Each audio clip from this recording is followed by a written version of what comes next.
Mark సువార్త 9వ అధ్యాయంలో నుండి యేసుక్రీస్తు ప్రభు ఈ లోకంలో ఉన్నప్పుడు జరిగిన ఒక ప్రాముఖ్యమైన సంఘటన వాక్య భాగాన్ని మనం ధ్యానం చేసుకుందాం. చూడండి, మార్కు సువార్త 9వ అధ్యాయము 2వ వచనం నుండి కొన్ని మాటలు అందరం కలిసి చదువుకుందాం. అందరూ బైబిల్స్ ఉన్న వారందరూ తెరుద్దాం. మార్కు సువార్త 9వ అధ్యాయము 2వ వచనం నుండి అందరం కలిసి చదువుకుందాం. 6 దినములైన తరువాత యేసు పేతురును, యాకోబును, యోహానును మాత్రము వెంట పెట్టుకొని ఎత్తైన ఒక కొండ మీదికి ఏకాంతముగా వారిని తీసుకొని పోయి వారి ఎదుట రూపాంతరము పొందెను. అంతలో ఆయన వస్త్రములు ప్రకాశమానమైనవియు మిగుల తెల్లవియు ఆయను. లోకమందు ఏ చాకలీను అంత తెల్లగా చలువ చేయలేడు. మరియు మోషేయు ఏలియాయు వారికి కనబడి యేసుతో మాట్లాడుచుండిరి. అప్పుడు పేతురు, బోధకుడా, మనం ఇక్కడ ఉండుట మంచిది. మేము నీకొకటియు, మోషేకొకటియు, ఏలియాకొకటియు 3 పర్ణశాలలు కట్టుదుమని చెప్పెను. వారు మిగుల భయపడి గనుక తాను చెప్పవలసినదేమో అతనికి తెలియలేదు. మేఘం ఒకటి వచ్చి వారిని కమ్మగా, ఈయన నా ప్రియకుమారుడు, ఈయన మాట వినుడి అని ఒక శబ్దము ఆ మేఘములో నుండి పుట్టెను. చిన్న ప్రార్థన చేసుకుందాం. పరిశుద్ధుడా, ప్రేమ కలిగిన తండ్రి, నీకు స్తోత్రాలు. ఈ రాత్రికాల సమయంలో నీ వాక్యము మా జీవాహారము కనుక వందనాలు ప్రభా.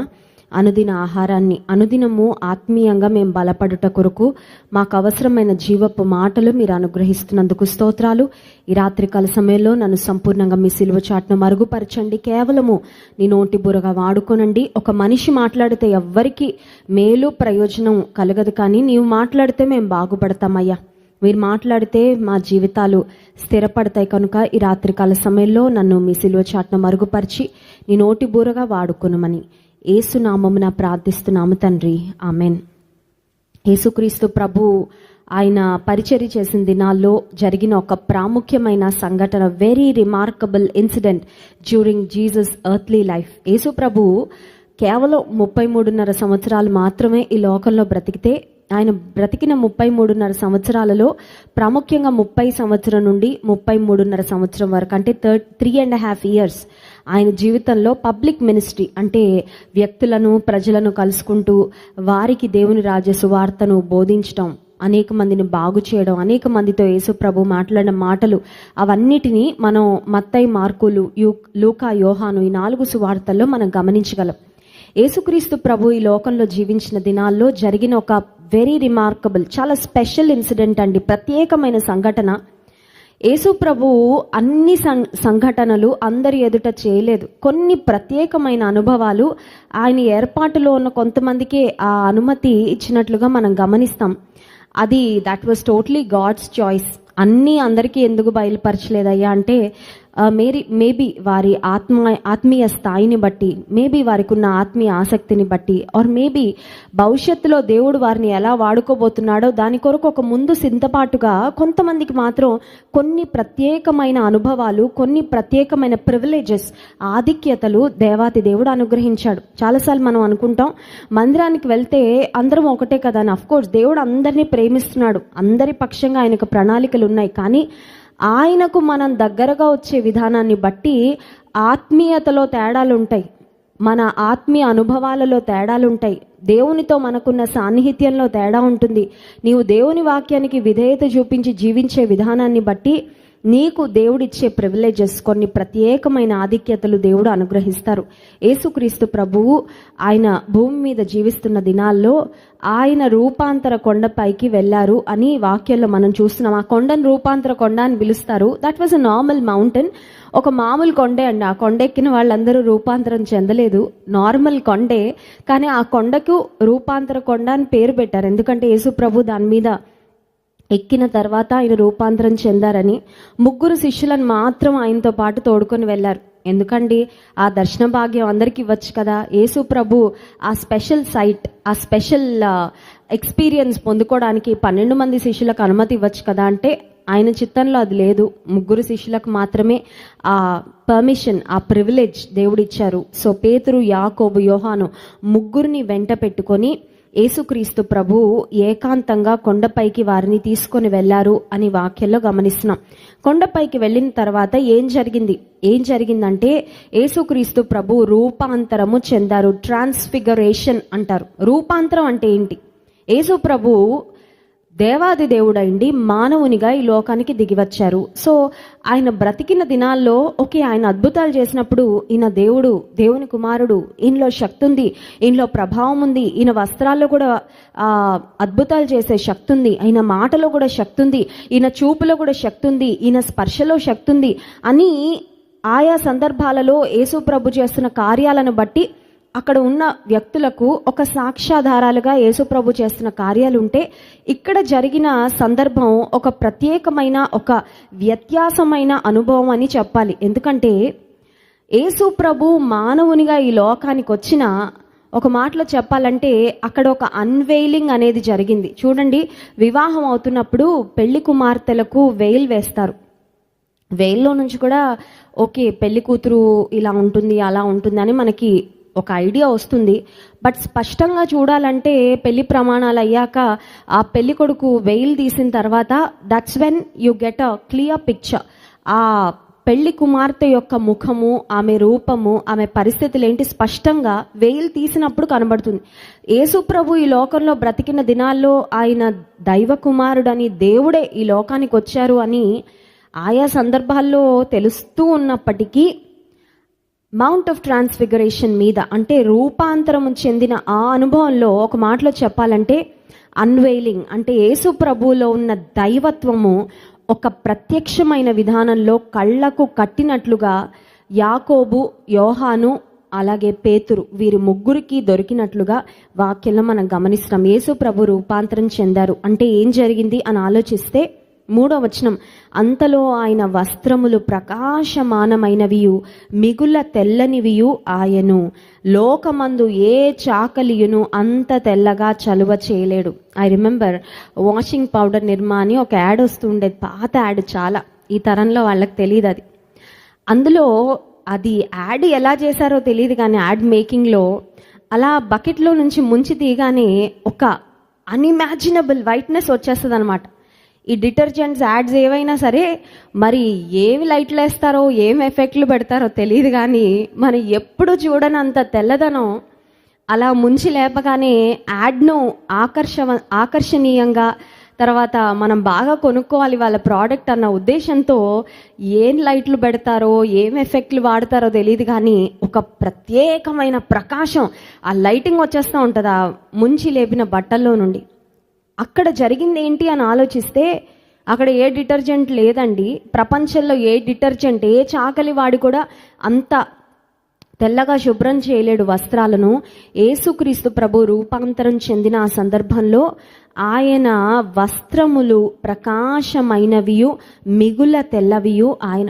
అప్పుడు పేతురు, యాకోబు, యోహానుకి ఏమనిపించి ఉంటుంది అని ఒకసారి ఆలోచిస్తే, ఒకసారి ఇలా కళ్ళు నలుపుకొని ఏం చూస్తున్నాం, ఏనా తేడా అయిందా, నాకు కళ్ళు బాగానే కనబడుతున్నాయా, ఒక క్షణం వాళ్ళ కళ్ళని వారు నమ్మలేకపోయి ఉంటారు. ఏంటి యేసు ప్రభు ఇప్పటి వరకు మనలాంటి అంగి వేసుకున్నారు కదా, సడన్గా సన్లైట్ రావట్లేదు, లేకపోతే సడన్గా అసలు ఏమీ జరగలేదు, సడన్గా ఆయన వస్త్రాలు ప్రకాశించడం ఏంటి, ఇంత ప్రకాశం ఇప్పటి వరకు ఎప్పుడు చూడలేదే లైఫ్ టైంలో, యేసు ప్రభు ఇంతకాలం మనతో తిరిగినా ఇలాంటి సంఘటన ఇప్పటి వరకు ఎప్పుడు జరగలేదే అని వాళ్ళు కూడా ఒక ఆశ్చర్యంలో తమను తాము నమ్మలేని పరిస్థితిలో ఆ అనుభూతిని, ఆ ఎక్స్పీరియన్స్ను ఫస్ట్ హ్యాండ్ ఐ విట్నెసెస్ అంటే కళ్ళతో ప్రత్యక్షంగా చూస్తున్న ప్రత్యక్ష సాక్షులుగా పేతురు, యాకోబు, యోహాను యేసుక్రీస్తు ప్రభు యొక్క మహిమను వారు చూశారు. యేసు ప్రభు హ్యుమానిటీ అనే రూపంలో ఈ లోకానికి వచ్చారు.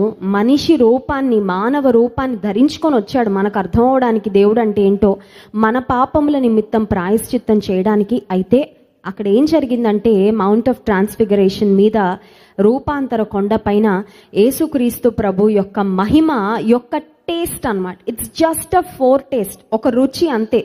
ఎగ్జాక్ట్గా పేతురు, యాకోబు, యోహానికి మహిమలో ఉన్న దేవుని రూపం అంతా కనబడలేదు. ఎందుకంటే ప్రకటన గ్రంథంలో మనం ధ్యానం చేసాం, దేవాది దేవుని చూసిన తర్వాత, దేవుని ప్రత్యక్షతను పొందుకున్న తర్వాత యోహాను చచ్చిన వాని వలె ఆయన పాదాల దగ్గర పడిపోయానన్నాడు.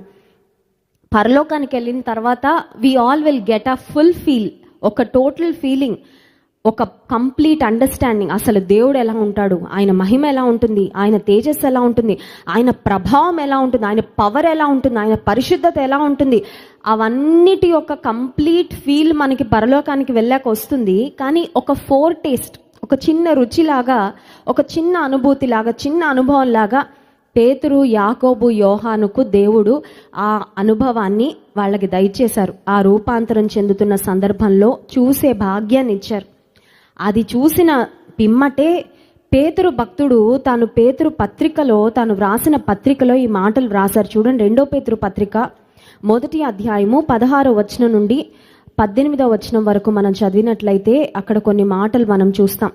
2 పేతురు పత్రిక 1వ అధ్యాయము 16వ వచనం నుండి 18వ వచనం వరకు. ఏలయనగా చమత్కారముగా కల్పించిన కథలను అనుసరించి మన ప్రభువైన యేసుక్రీస్తు యొక్క శక్తిని, ఆయన రాకడను మేము మీకు తెలుపలేదు, కానీ ఆయన మహాత్యమును మేము కన్నులారా చూచిన వారమై తెలిపితిమి. ఈయన నా ప్రియ కుమారుడు, ఈయన యందు నేను ఆనందించుచున్నాను శబ్దము మహాదివ్య మహిమ నుండి ఆయన యొద్దకు వచ్చినప్పుడు తండ్రి అయిన దేవుని వలన ఘనతయు మహిమయు ఆయన పొందగా, మేము ఆ పరిశుద్ధ పర్వతము మీద ఆయనతో కూడా ఉండిన వారమై ఆ శబ్దము ఆకాశము నుండి రాగా వింటిమి. హల్లెలూయా. నేను అనుకుంటాను, దేవుడికి అన్ని ముందే తెలుసండి. God knows everything. భవిష్యత్తు మనకు తెలియదు, కానీ దేవునికి అన్నీ తెలుసు. ఒక వ్యక్తి పుట్టక ముందే ఆ వ్యక్తి జీవిత అంతం ఎలా ఉండబోతుంది, ఆ వ్యక్తి జీవిత దినాలు ఎలా ఉండబోతున్నాయి, ఆ వ్యక్తి తన జీవితంలో చేసే పనులు ఎలా ఉండబోతున్నాయి, అన్నీ తెలుసు. God has a four knowledge of everything. అన్నీ దేవునికి తెలుసు. ఆయన జ్ఞానానికి మరుగైనది ఏది లేదు ఈ ప్రపంచంలో. సో పేతురు భక్తుని భవిష్యత్తులో బలమైన సాధనంగా దేవుడు వాడుకోబోతున్నాడు, ఆయనకు ముందే తెలుసు. కాబట్టి ఈ పేతురుకు నా యొక్క దర్శనాన్ని, నా యొక్క మహిమను తను కళ్ళారా చూసే అనుభవాన్ని నేను ఇస్తాను అని దేవుడు ఉద్దేశించారేమో. ఎందుకంటే విని మనం చెప్పేదానికి, అనుభవపూర్వకంగా మనం చెప్పేదానికి చాలా తేడా ఉంటుందండి. ఈ రోజుల్లో ఒకవేళ క్రైస్తవ్యాన్ని ప్రకటించేవారు చాలామంది ఉండొచ్చు. There may be so many so called preachers. కానీ అందరూ ప్రీచర్స్ ద్వారా దేవుని పని ఎందుకు జరగట్లేదు? అందరూ వాక్యమే కదా చెప్పేది, అందరూ చెప్పేది యేసే గురించే. కానీ అందరూ చెప్తున్నప్పుడు పరిశుద్ధాత్మ దేవుని కార్యాలు ఎందుకు జరగట్లేదు అని ఆలోచన చేస్తే, కొంతమంది హెడ్ నాలెడ్జ్తో చెప్పేవారు ఉంటారేమో, కానీ కొంతమంది అనుభవపూర్వకంగా యెహోవా ఉత్తముడని రుచి చూచి తెలుసుకొని వారి జీవితంలో ఆయన మహాత్యాన్ని, ఆయన శక్తిని, ఆయన బలాన్ని, ఆయన ప్రభావాన్ని, ఆయన కృపను, ఆయన అద్భుతాలను పొందుకొని అనుభవపూర్వకంగా తెలుసుకొని చెప్పేవారు చాలామంది ఉంటారు. వారి ద్వారా దేవుని క్రియలు జరుగుతాయి. ఇక్కడ పేతురు అంటున్నాడు, మేమేదో కల్పనా కథలతో సువార్త ప్రకటించట్లేదు. బాబు, మీరు అనుకుంటున్నారేమో కొంతమంది కల్పనా కథలు, ఊహా చిత్రాలు, ఊహాత్మకంగా కొన్ని రాసి ఒకవేళ దేవుడు ఇలా ఉంటాడు, అలా ఉంటాడు, దేవుని మహిమ ఇలా ఉంటుందేమో, అలా ఉంటుందేమో అని ఎవరైనా చెప్పుండొచ్చేమో. కానీ మేమైతే అలా చెప్పడం లేదు. ఆయన మహాత్యమును మేము కన్నులారా చూచిన వారమే. నేను చూశాను, నేను అందుకే చెప్తున్నాను. పేతురు కన్నులారా దేవుని మహిమను చూశాడు. ఆ తర్వాత దినాల్లో అఫ్ కోర్స్ మనం ఈ మధ్యకాలం నిన్న కాక మొన్న ధ్యానం చేసినట్టు పీటర్ డినైడ్ జీసస్. యేసు ప్రభు ఎవరో నాకు తెలీదు అని ముమ్మారు బొంకాడు, కానీ ఆ తర్వాత మళ్ళీ నిలబడ్డాడండి. He fell down but he rose again. కింద పడ్డాడు, లేచి నిలబడ్డాడు. అనుకున్నాడు, ఇంకా పడను ఎప్పటికీ, ఇంకెప్పుడు నా దేవునికి నా వీపు చూపించను, ఇంకెప్పటికీ నా దేవునికి నా వలన అవమానం వచ్చే పరిస్థితులు నేను రానివ్వను. నా దేవుని మందిరంలో, నా దేవుని పరిచర్లో ఒక గొప్ప స్తంభంగా నేను నిలబడతాను, చావైనా రేవైనా అని. పేతురు శిలువ మరణం అంటే యేసు ప్రభు లాగా ఎగ్జాక్ట్గా శిలువ మరణం పొందలేదు, కానీ తలక్రిందులుగా పేతురును సిలువేసినట్లుగా చరిత్రలో మనం గమనిస్తున్నాం. ఒక హతసాక్షిగా యేసుక్రీస్తు ప్రభు యొక్క సువార్త కొరకు పేతురు నిలబడినట్లు వాక్యంలో గమనిస్తాం. సో పేతురు అంటున్నాడు, దేవుడు తన మహామహిమను, దివ్య మహిమను కనుపరిచినప్పుడు మేము కన్నులారా చూసాము. I am an eyewitness అని చెప్తున్నాడు. హెబ్రీ పత్రిక 1వ అధ్యాయం 3వ వచనంలో కూడా ఒక వాక్య భాగం ఉంది చూడండి. హెబ్రీ పత్రిక 1వ అధ్యాయము 3వ వచనంలో ఉన్న మాట కూడా చదువుకుందాం. ఆయన దేవుని మహిమ యొక్క తేజస్సును ఆయన తత్వము యొక్క మూర్తిమంతమునయుండి తన మహత్తు గల మాట చేత సమస్తమును నిర్వహించుచు. అక్కడ ఆయన దేవుని మహిమ యొక్క తేజస్సు అనే మాటకు కింద ఫుట్ నోట్లో ఏమనుందంటే ప్రతిబింబము అనుంది. దేవుని మహిమ యొక్క ప్రతిబింబము చూడాలంటే యేసయ్యని చూస్తే నీకు కనబడుతుంది. You will know God if you see Jesus. అసలు దేవుడు అంటే ఎలా ఉంటాడండి అంటే మనకు అది అర్థం చేయడానికే, మనకు అది అర్థం అవడానికే యేసుక్రీస్తు మానవాకారంలో ఈ లోకానికి దిగి వచ్చారు. ఆయన దేవుని మహిమ యొక్క ప్రతిబింబము, తేజస్సు, ఆయన తత్వము యొక్క మూర్తిమంతమునయుండి తన మహత్తు గల మాట చేత సమస్తమును నిర్వహించుచున్న దేవుడని హెబ్రీ పత్రికలో అపోస్తలుడైన పౌలు వ్రాయడం మనం గమనిస్తున్నాం. ఇక్కడ పేతురు, యాకోబు, యోహాను దేవుని మహిమాన్వితమైన రూపాన్ని, ఆయన ప్రభావాన్ని, ఆ వెలుగును చూసిన తర్వాత వాళ్ళు నమ్మలేకపోయి ఉంటారు. ఏం చేయాలో అర్థం అవ్వలేదు. చూడండి, కొన్నిసార్లు అన్ఎక్స్పెక్టెడ్గా మనకి ఏదైనా ఒక స్పెషల్ ఎక్స్పీరియన్స్ అయినప్పుడు మైండ్ అంతా తికమక్క అయిపోద్ది. అంటే సంభ్రమాశ్చర్యాలకు లోనయ్యి you don't know what to say, you don't know what to do. ఏం చేయాలో అర్థం కాదు, ఏం మాట్లాడుతున్నావు అర్థం కాదు. ఇక్కడ పేతురుకు అదే జరిగింది. చూడండి 4వ వచనం, మార్కు సువార్త 9వ అధ్యాయము 4వ వచనం. మరియు మోషేయు ఏలియాయు వారికి కనబడి యేసుతో మాట్లాడుచుండిరి. అప్పుడు పేతురు, బోధకుడా, మనము ఇక్కడ ఉండుట మంచిది. మేము నీకొకటియు, మోషేకొకటియు, ఏలియాకు ఒకటియు 3 పర్ణశాలలు కట్టుదమని చెప్పాను. ఇక్కడ పేతురుకు ఒక మంచి ఐడియా వస్తుందండి. కొన్నిసార్లు మనకి మంచి మంచి ఐడియాస్ వస్తుంటాయి. And idea can change your life అని ఐడియా నెట్వర్క్ వాళ్ళు ఒక మంచి యాడ్ కూడా వేస్తూ ఉంటారు. మంచి ఐడియా జీవితాన్ని మారుస్తుంది. ఒక మాట చెప్పమంటారా, దేవుని చిత్తానుసారంగాని మంచి ఐడియాలను దేవుడు అప్రూవ్ చేయడు. దేవుని చిత్తానుసారం కానీ ఐడియాలు ఒకవేళ అప్పటికి మంచిగా అనిపించినా వాటి వల్ల మనకి నష్టాలు, కష్టాలు కొని తెచ్చుకుంటాం. అందుకని మనకి ఐడియాలు బాగా వస్తుంటే దేవునికి స్తోత్రం, బ్రెయిన్ బాగా పనిచేస్తుంది. కొంతమంది మొద్దుగా ఉంటారు, ఏ ఐడియా రాదు. ఆ ఐడియా వచ్చినా దాన్ని ఇంప్లిమెంట్ చేయడం చేత కాదు. పోన్లే, దేవునికి స్తోత్రం, నాకు మంచి ఐడియాలు వస్తున్నాయి ప్రభా, నా బ్రెయిన్ బాగా పనిచేసేటట్టు సహాయం చేస్తున్నావు, చురుకైన బుద్ధిని నాకు ఇచ్చావు, మంచి తెలివిని ఇచ్చావు, నీకు వందనాలు. అయితే ఈ ఐడియాలు ఉపయోగించి నీ చిత్తాన్ని మాత్రం నేను బైపాస్ అవ్వకూడదు, నీ చిత్తాన్ని మాత్రం నేను నీ చిత్తం అనే ఏర్పాటులో నుండి నేను తప్పిపోకుండా నాకు సహాయం చేయమని మాత్రం ఖచ్చితంగా మనం దేవుని సన్నిధిలో ప్రార్థన చేసుకోవాలి. ఇక్కడ పేతురు ఒక మంచి ఐడియా ఇచ్చాడు. పేతురు అనుకున్నాడు, బ్రిలియంట్, కాలర్ ఎగరేసుకుంటాడు. వాళ్ళు మనలా షర్ట్స్ వేసుకునేవారు కాదు నాకు తెలియదు, కానీ Peter must have felt good about his idea. పేతురు అనుకుంటాడు, మంచి ఐడియా ఇస్తున్నాను, యేసు ప్రభుకు కూడా రానంత ఐడియాలు నాకు వచ్చేస్తున్నాయి అని అనుకొని నాకే మాట్లాడడం వచ్చు అన్నట్లుగా నీకొకటి, ఏలియాకొకటి, మోషేకొకటి, ముగ్గురికి 3 పర్ణశాలలు కట్టేస్తామయ్యా, అలా ఉండండి చాలు, మేము కట్టేస్తాం పర్ణశాలలు అని అనగానే ఆకాశం నుండి ఒక గొప్ప శబ్దము వినబడినట్లుగా వాక్యంలో చూస్తున్నాం. చూడండి 6వ వచనం, వారు మిగుల భయపడిరి కనుక తాను చెప్పవలసినదేమో ఆయనకు తెలియలేదు. మేఘం ఒకటి వచ్చి వారిని కమ్మగా, ఈయన నా ప్రియ కుమారుడు, ఈయన మాట వినుడని ఒక శబ్దము ఆ మేఘములో నుండి పుట్టెను. పేతురు యొక్క ఐడియాలకి పరలోకం నుండి శబ్దం వినబడింది. మీరు కాదు ఐడియాలు ఇవ్వాల్సింది దేవునికి, ఆయన ఐడియాలు మీరు వినడం నేర్చుకోండి. హల్లెలూయా. ఈ రాత్రికాల సమయంలో దేవుడు మనతో చెప్తున్న మాట అది. మీకు బోల్డ్ అన్న ఐడియాలు ఉన్నాయి నాకు తెలుసు. ఆ బ్రెయిన్ ఇచ్చింది నేను కదా, దేవుడే కదా ఇచ్చింది. మనకి చిన్న చిన్న బ్రెయిన్లు ఇచ్చాడంటే దేవుడే ఇచ్చాడు. మనిషికి జ్ఞానం ఇచ్చిందే దేవుడు. కానీ ఈ జ్ఞానంతో దేవునికే కొన్నిసార్లు మంత్రులు అయిపోయి సలహాలు చెప్పేద్దాం అనుకుంటూ ఉంటాం. మనం దేవునికి ఐడియాలు ఇచ్చేయాలనుకుంటున్నాం. దేవా నన్ను ఇలా కాపాడయ్యా, దేవా నన్ను ఇలా చెయ్యయ్యా, అలా చెయ్యయ్యా. ఆయనకి నీకన్నా గొప్ప ఐడియాలు ఉన్నాయి. ఆయన నిన్ను ఆశీర్వదించడానికి నీకంటే గొప్ప ప్రణాళికలు ఉన్నాయి. ఆయన నిన్ను నడిపించాలనుకుంటున్న మార్గాలు అసలు నీ ఊహకు కూడా, నీ బ్రెయిన్కి కూడా అందవు. అంత అద్భుతమైన ఉన్నతమైన ఉద్దేశాలు ఉన్నాయి ఆయనకు నీ పట్ల. నువ్వు ఆయన మాట వినే మనసుందా నీకు? ఆకాశము నుండి ఒక గొప్ప శబ్దముతో దేవుని స్వరము వినబడింది. ఆ మాట ఏంటి అని ఆలోచిస్తే శ్రేష్టమైన మాట, ఒకే మాట, ఒక్క సెంటెన్సే. అదేంటంటే, ఈయన నా ప్రియ కుమారుడు, ఈయన మాట వినుడి. ఈ రాత్రికాల సమయంలో దేవుడు మనతో కూడా ఇదే మాట మాట్లాడుతున్నాడు. అదేంటంటే, నా మాట వినండి. అంతే. నా మాట వింటే బ్రతుకుతారు, నా మాట వింటే బాగుపడతారు, నా మాట వింటే ఉన్నత స్థితికి వెళ్తారు, నా మాట వింటే తూలిపోరు, దొట్రిల్లిపోరు, నా మాట వింటే పడిపోరు, నా మాట వింటే పొరపాట్లు చేయరు.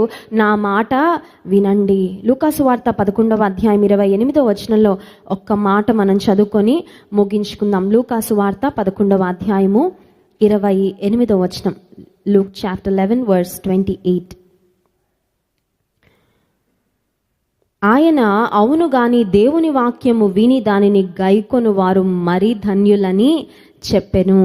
యేసు ప్రభు చెప్పిన మాట ఇది. ఎవరో అన్నారంట 27వ వచనం, ఆయన ఈ మాటలు చెప్పుచుండగా ఆ సమూహములో ఉన్న ఒక స్త్రీ ఆయనను చూచి, నిన్ను మోసిన గర్భమును నీవు కుడిచిన స్తనములను ధన్యములైనవని కేకలు వేసి చెప్పగా ఆయన అవును కాని దేవుని వాక్యము విని దాని గైకొను వారు మరి ధన్యులని చెప్పాను. యేసే అన్నారు, మరియ నన్ను కనింది కరెక్టే, నన్ను మోసింది కరెక్టే, she is truly a blessed woman, ఆమె నిజంగా ఆశీర్వదించబడిన స్త్రీయే. కానీ దేవుని వాక్యాన్ని మీరు వింటే, మీరు కైకొంటే మీరు ఇంకా బ్లెస్డ్ అవుతారు. హల్లెలూయా. ఇంకా ఆశీర్వాదం, మీకు ఇంకా దీవెన మీరు పొందుకుంటారు. ఈ రాత్రికాల సమయంలో రూపాంతర కొండ పైన ఒక శ్రేష్టమైన అనుభవాన్ని పేతురు, యాకోబు, యోహానుకు దేవుడు చూపించి వారితో చెప్పిన ఒక అమోఘమైన అమూల్యమైన మాట, మీరు నా ప్రియ కుమారుని మాట వినండి. ఈ రాత్రికాల సమయంలో దేవుని మాటలు వింటున్న మన చెవులు ధన్యం అండి. హల్లెలూయా. దేవుని మాటలు వినడానికి ఈ చెవులు ఇచ్చాడు, ఈ చెవులు వాడుతున్నాం, చెవులు ధన్యం. వాక్యానికి లోబడే హృదయాలు, బ్రతుకులు ఇంకా ధన్యం. హల్లెలూయా. దేవుని మాటకు విధేయత చూపించే వారంగా దేవుడు తన కృపను మనకు అనుగ్రహించును గాక. ఆమేన్.